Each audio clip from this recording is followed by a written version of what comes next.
Boa tarde, pessoal. Espero que todos aí estejam bem. Infelizmente, não podemos nos ver face a face devido à situação do nosso país. Mas sinto muita falta de todos vocês aí, de estar perto e de podermos assim aprendermos juntos da palavra de Deus. Fica um pouco difícil gravarmos aqui o que a palavra de Deus nos tem ensinado, porque é uma experiência nova. Geralmente não temos esse costume de gravar sobre isso. Mas essa experiência tem que ser colocada à prova, justamente porque é o único meio que temos até agora de podermos compartilhar a palavra de Deus, porque não podemos ficar sem a palavra de Deus. Embora de uma maneira indireta, podemos nos reunir e assim ouvirmos o que é a palavra de Deus. Se você tem sua Bíblia aí, abra para o livro de Isaías, capítulo 55, que foi uma das passagens que nós lemos nos últimos estudos que nós tivemos. Eu vi aqui, nesse capítulo, uma coisa que nós também precisamos enfatizar bastante mesmo. No domingo lá, enfatizei, mas nem tanto assim quanto deveria ter enfatizado, justamente por causa do ensinamento que advém dessa passagem. Estou aqui usando o áudio para gravar e dar-vos um vídeo. Aí, com um tempinho, você fica aí em casa, meditando na palavra de Deus e ouvindo o que Deus tem para te confortar, para direcionar os seus passos. Antes mesmo de entrarmos na mensagem, vamos orar, falar com Deus, pedir o seu direcionamento. Senhor, obrigado por esse tempo que o Senhor nos dá aqui, nos deu o direcionamento da Tua palavra, que o Senhor esteja falando aos nossos corações em meio a essa situação difícil que estamos a atravessar, mas que não seja feita a nossa vontade, mas a Tua. E assim nos lembrarmos, Senhor, devemos ouvir a Tua palavra onde quer que nós estejamos, devemos lê-la, Senhor. Capacita-nos de modo a transmitirmos a Tua mensagem como ela é. Me use segundo a Tua graça para falar aos corações dos irmãos. No nome precioso de Cristo Jesus é que eu oro e agradeço. Amém. Isaías, capítulo 55, na semana passada, nós falamos e vimos que o tema da nossa mensagem da semana passada era a proclamação da graça de Deus, e foi o tema que nós tivemos. Lá nós vimos que no capítulo 55, no verso 1, que temos um chamado universal que Deus nos traz aqui, que Deus chama todos nós ao arrependimento para nos achegarmos a Deus adequadamente. E aí uma das coisas que nós afirmamos foi que devemos nos apropriar adequadamente da graça de Deus, porque a graça de Deus ela foi derramada em favor de todos os homens. Então todos os homens são salváveis, mas cremos nós que aqueles que receberem essa graça que serão salvos, aqueles que não a receberem esses já estão condenados. E no capítulo 56 há uma narrativa aqui do quanto Deus anseia ter-nos junto de si. Essa proclamação de todos vós que tendes sede, vinde às águas, e vós os que tendes dinheiro, vinde, comprai, comei, sim, vinde, comprai sem dinheiro e sem preço, vinho e leite. Aí mostram a abundância desse chamado, que não depende do nosso próprio esforço, mas sim depende da vontade de Deus. É Ele quem nos chama para irmos junto dele e assim acharmos descanso para os nossos corações, porque Ele não precisa das nossas obras, Ele não precisa dos nossos méritos, porque tudo isso é como trapo de imundície, como nós vimos na semana passada sobre isso daí. E uma das coisas que nós falamos na semana passada foi que a palavra de Deus ela refrigera a nossa alma, porque nos dá um chamado universal, sem acepção, onde vemos que devemos atender a graça de Deus, ouvindo e aceitando o seu chamado, que esse é um dos requisitos pela quais nós podemos participar, receber essa graça de Deus que Ele derrama a favor de todos os homens, como nós lemos na palavra de Deus. Então precisamos ouvir e aceitar esse chamado para podermos nos apropriar adequadamente. E depois de ouvirmos e aceitarmos adequadamente, precisamos ter um entendimento correto dessa graça que nos foi dada, onde nós vimos que devemos entender que a justiça de Deus foi satisfeita na cruz por intermédio de Cristo. que esses versos do capítulo 55, eles narram, essa proclamação foi feita porque Cristo morreu pagando o preço do nosso pecado. Então, no capítulo 53 de Isaías, narra muito bem sobre o sacrifício de Cristo. Ele tomou sobre si as nossas iniquidades, pelas suas chagas fostes sarados. O castigo que nos traz na vida estava sobre ele. Ele tomou sobre si as nossas iniquidades. Então, Cristo, ele tomou consigo todas as nossas iniquidades, todos os nossos pecados, todas as nossas transgressões, que são coisas que nos afastam da glória de Deus. Nós entendemos que a pergunta que cai em nós é como é que um Deus santo se relaciona com seres pecadores como nós. A resposta seria porque esse Deus Santo ama as suas criaturas, e por ele as amar e ver essa condenação que está sobre eles, ele envia um meio pelo qual nós podemos nos salvar, que é por meio do seu próprio braço que ele nos traz a salvação, que é Cristo, que é o nosso único e suficiente Salvador. Que as proclamações aí, quando fala da aliança perpétua, que consiste nas fiéis misericórdias prometidas a Davi no verso 3 do capítulo 55, ele nos dá esta narrativa de que Deus, ele é o rei, Jesus, ele é o nosso rei, na segunda linhagem de Davi. Ele é o rei dos reis, é o rei perpétuo, aquele que fundamenta todas as coisas. Então nele tudo subsiste, tudo existe. Nós vivemos e nos movemos somente por seu intermédio. Então, toda alma que está longe dele, então não pode achar esse descanso que somente ele pode dar, enquanto não entender adequadamente que a graça derramada por Deus, nós precisamos ouvir sobre ela e aceitar essa graça, esse chamado que ele nos chama a receber. E também devemos entender que a justiça de Deus, ou seja, o pecado que nos separa de Deus, a sua exigência foi suprida por meio de Cristo. Quando Cristo morreu na cruz, estava tomando sobre si os nossos pecados. O entendimento claro de que Cristo morreu pelos nossos pecados, como a palavra de Deus nos ensina, em específico, e como pagamento do nosso pecado, sabemos nós que em Romanos 6:23 nos ensina que o salário do pecado é a morte. Por essa razão que Cristo teve que morrer, a fim de nos libertar do império das trevas e nos redimir, nos trazer para junto de si. E houve esse pagamento, e tendo ele morrido por nós, sendo nós ainda pecadores, ele nos dá vida em abundância. A sua ressurreição é sinônimo disso, nos ensina isso. A sua ressurreição é o fortalecimento disso. Então, o ele ter ressuscitado, ele nos dá essa certeza de que se ele ressuscitou, então nós também ressuscitaremos. É por essa razão que nós vamos tocar aqui num ponto em que não abrangimos muito na semana passada, mas que deveríamos ter, que é o verso 6, que diz: buscai o Senhor enquanto se pode, achar, invocai-o enquanto está perto. Muitos de nós temos uma concepção errada do que é buscar o Senhor. Muitos de nós buscamos fazer obras pensando que nós devemos agradar a Deus por intermédio dessas obras. Muitos de nós buscamos frequentar as igrejas pensando que estamos a buscar a Deus. Muitos de nós oferecemos ajuda às pessoas nas ruas, até dentro da igreja, pensando que isso é uma maneira de eu buscar o Senhor.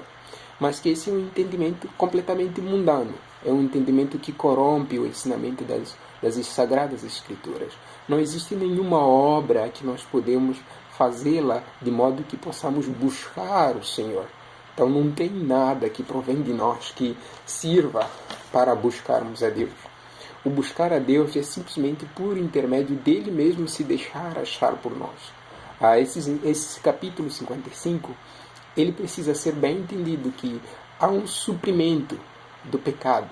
E por causa desse suprimento do pecado, é por essa razão que temos esse apelo aqui de Deus, da vontade de Deus, de dizer para nós: buscai o Senhor. Então, Isaías narra isso muito bem, falando que devemos buscar o Senhor enquanto se pode achar. Nós podemos achar o Senhor porque ele se deixa achar por todos aqueles que o buscam. A criação, a natureza, eu e você estarmos aqui é por seu intermédio. Tudo isso reflete a glória de um Deus superior, alguém que está acima de nós mesmos. Então, esse alguém que não pode ser buscado simplesmente por homens pecadores, mas esse Deus Santo que permitiu que o seu único Filho morresse na cruz a favor de todos os homens, ele nos dá a salvação por intermédio dele. É por essa razão que nós devemos buscar adequadamente a Deus. Esse apropriar adequadamente da graça de Deus, ele envolve uma submissão àquilo que Cristo fez por nós na cruz. Só assim podemos buscar adequadamente a Deus. Então podemos invocá-lo quando estivermos a passar pela angústia.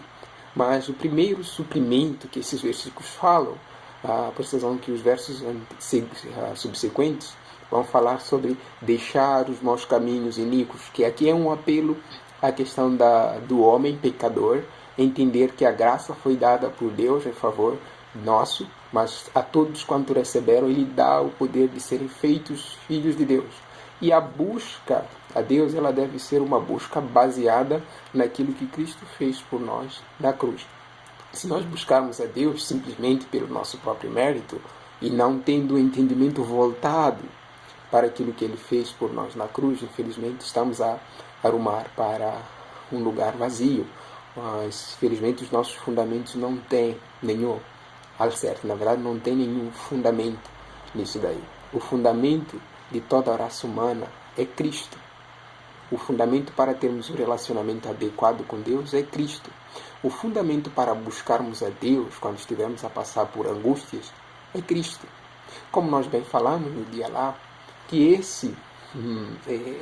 essa doença que está sendo propagada pelo mundo, ela por vezes serve para despertar em nós o desejo de conhecermos mais a Deus, de nos relacionarmos adequadamente com Ele. Sabemos que, infelizmente, temos tido uma compreensão mínima sobre essa questão, mas deveríamos fazer uma análise da nossa própria vida, como está o nosso relacionamento com Deus. Se a minha busca por Deus é somente para ser beneficiado, não para ter uma devoção completa a Ele ou não. Então é algo que todos nós devemos pensar sobre buscar a Deus. No dia da angústia, Ele se faz presente, mas se faz presente para todos aqueles que se relacionam adequadamente para com Ele. Aqueles que entendem que o suprimento do pecado foi suprido na cruz. Aqueles que entendem que Cristo morreu pelos seus pecados. Somente esses têm um relacionamento adequado com Deus. E uma coisa também que devemos perceber é que os pensamentos de Deus, eles são mais altos do que os pensamentos do homem. Então, Deus nos perdoar, nós não entendemos como é que esse amor se manifesta a nós. Mas sabemos que os pensamentos de Deus, eles estão acima dos nossos. Então, muitas das vezes buscamos limitar os pensamentos de Deus àquilo que nós mesmos pensamos, à nossa própria limitação. Nós enxergamos a nós mesmos tendo limite e olhamos para Deus também como um Deus limitado. O que nós devemos entender é que Deus é ilimitado. Tudo que Deus faz é perfeito. Então, os pensamentos de Deus não são comparados com os nossos. Eles estão mais altos. E uma outra coisa que devemos compreender sobre buscar a Deus é que esse apelo de buscar a Deus é somente para os vivos. Aqueles que ainda respiram, aqueles que ainda andam sobre a terra. Esses é que têm o privilégio, a oportunidade de buscar a Deus enquanto ainda viverem. Porque esses sim é que podem ter alguma esperança. É esses que podem consagrar a sua vida a Ele. Enquanto Deus estende sua misericórdia, é de suma importância nós buscarmos a Ele. Enquanto Deus estende o seu favor, é de suma importância nós buscarmos a Ele. Enquanto nós passarmos por dificuldades, é de suma importância buscarmos a Ele. Porque o passar por dificuldades vai nos fazer refletir sobre o nosso próprio estado diante de Deus, nosso próprio relacionamento diante de Deus. E é esse relacionamento que precisa ser ressaltado aqui no verso 6 disso. Embora esse verso esteja a proclamar sobre a salvação que nos foi dada por Cristo, mas é esse verso que nos dá força de vivermos e de nos relacionarmos também adequadamente com Deus. Por que nós, os vivos, é que buscamos a Deus? Por quê? Porque os mortos, eles não têm nenhuma esperança. Aqueles que são mortos, eles não têm a capacidade de buscar a Deus. Justamente porque o Eclesiastes nos fala algo bem interessante sobre isso. O Eclesiastes fala assim, no Eclesiastes capítulo 9, verso 4, diz assim: para aquele que está entre os vivos, há esperança, porque mais vale um cão vivo do que um leão morto, porque os vivos sabem que hão de morrer, mas os mortos não sabem coisa nenhuma, então pouco terão eles recompensa, porque a sua memória jaz no esquecimento. Ou seja, os mortos ele não têm nenhuma esperança, os mortos não têm a capacidade de buscar a Deus. Mesmo nós, antes mesmo de nos convertermos, de entendermos o sacrifício suprido por Cristo, não tínhamos a capacidade de buscar a Deus. Mas Deus, pela sua infinita misericórdia, fez com que a sua palavra se estendesse sobre nós e assim Ele colocasse a semente da sua palavra em nós e assim respondermos adequadamente a Ele. Então, aqui há uma clara compreensão sobre isso, que eu, enquanto viver, eu posso conhecer esse Deus que revelou o seu amor por intermédio de Cristo. E é Ele quem me dá segurança. É Ele quem me dá esperança em meio às crises. Então essa situação da doença que estamos a passar agora, ela vai revelar isso em nós. Vai revelar qual é a esperança que há em nós. Paulo vai falar que esperança que se vê não é esperança. Pois, qual é a graça de termos uma esperança que podemos ver? Não tem nenhuma graça. Então a esperança ela não se vê justamente para revelar em nós a submissão que nós temos a Deus, de sabermos que esse Deus que nos dá a salvação por meio de Cristo, Ele há de completar, há de redimir toda a raça humana quando Ele voltar em glória. E assim nós sermos transformados, nós os vivos que permanecermos até lá, sermos transformados. E não só, aqui fala-se que o morto ele não tem nenhuma esperança. Mas nós, os santos, sabemos que quando morrermos, iremos ao encontro do Senhor. Sabemos que essa doença que está sendo propagada, ela não deve nos assustar. Não devemos temer a morte. Porque a morte nada é do que para nós ir ao encontro do Senhor. Paulo também vai falar que ele não temia a morte, porque a morte dele ele ia se encontrar com o Senhor. Mas enquanto estiver vivo, ele deve viver uma vida que agrada a Deus. Então, o que é a morte para que possamos temer? Então, outra pergunta talvez que eu farei: o que é essa doença para que possamos a temer? Nós, sim, devemos nos precaver, devemos tomar todas as medidas necessárias para que ela não se propague. Todas as recomendações dadas pelos médicos, pelos infectologistas lá. Sim, devemos tomar todas essas medidas, mas acima de tudo lembrarmos que a nossa segurança reside no Pai Eterno, reside na segurança que temos recebido de Cristo, a misericórdia dele derramada sobre nós. E é nessa misericórdia que nós devemos viver, manifestar, buscar o Senhor enquanto se pode achar, buscarmos a sua misericórdia, termos um relacionamento adequado com Ele, o servindo, doando as nossas vidas para o serviço dele, sabendo que o nosso trabalho no Senhor não é em vão. Que tudo quanto te vier a mão para fazer na obra do Senhor, tu deves fazer, independentemente de como a sua vida se encontra agora. Mas para tal você precisa ter um relacionamento adequado com Deus, e esse relacionamento adequado com Deus se reflete primeiro de ouvir e entender a proclamação do chamado de Deus, e segundo, ele advém de ouvir e entender que em Cristo foi suprido, a justiça de Deus foi satisfeita em Cristo. E, por fim, para se apropriar adequadamente da graça de Deus, você precisa entender que deve buscar o Senhor enquanto se pode achar, porque em Cristo Ele nos permite achá-lo. Achamos Deus em Cristo. Se nós não entregarmos as nossas vidas a Cristo verdadeiramente, então, infelizmente, não há nenhuma esperança em nós. Então, busque se relacionar adequadamente com Deus. Nessas circunstâncias, busque a Deus. Nessas circunstâncias, busque o conforto que somente Ele dá.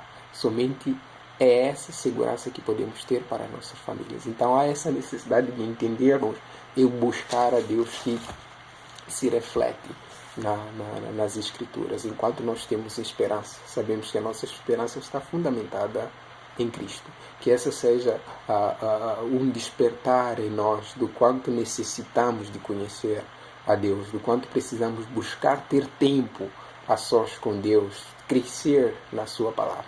Paulo vai falar em Filipenses capítulo 3 que devemos prosseguir para o alvo, não ter a atitude de pensar que nós já estamos, já temos a graça de Deus, já é tudo para nós. Não. Devemos crescer no conhecimento de Cristo e da sua graça, saber como Ele se relaciona conosco e como nós devemos nos relacionar. Essa submissão é o que vai nos fortalecer em meio a essa situação que o mundo está a atravessar. Então, espero que você dedique sua vida a Deus e olhe para esses ensinamentos e busque a Deus em momentos oportunos como esse, porque esse o privilégio que temos de nos relacionarmos adequadamente com Deus. Prossiga para o alvo. Deixe as coisas que estiverem à volta. Deixe tudo o que está fazendo e olhe somente para Cristo e viva para Ele. Mas também tomando as medidas necessárias para que essa doença não se propague e não afete também sua família. O que nós podemos fazer, vamos fazer. Mas o que nós não podemos fazer, vamos entregar nas mãos de Deus. Vamos buscá-lo, vamos buscar agradar a Ele nessas circunstâncias. Então, entrego essa mensagem na esperança de que você seja edificado e glorifique a Deus adequadamente. Então, que Deus nos abençoe e nos guarde. Vamos orar para encerrar. Senhor, obrigado por esse tempo que o Senhor nos deu. Pedimos que o Senhor nos fortaleça para nos relacionarmos adequadamente com o Senhor. E sabemos que em momentos como esse devemos buscar ao Senhor, porque a nossa esperança reside em Cristo Jesus, que nos deu a salvação por meio da sua morte e sua ressurreição nos dá a certeza de que um dia estaremos com Ele no céu. Que essa situação que está se propagando pelo mundo não tire a nossa alegria, mas sim nos fortaleça e revele, Senhor, verdadeiramente a nossa submissão ao Senhor. Que o Senhor esteja dirigindo a vida de cada um dos irmãos, cada um dos que estão ouvindo a tua mensagem nesse momento. Em nome de Cristo Jesus, que nós oramos e agradecemos. Amém.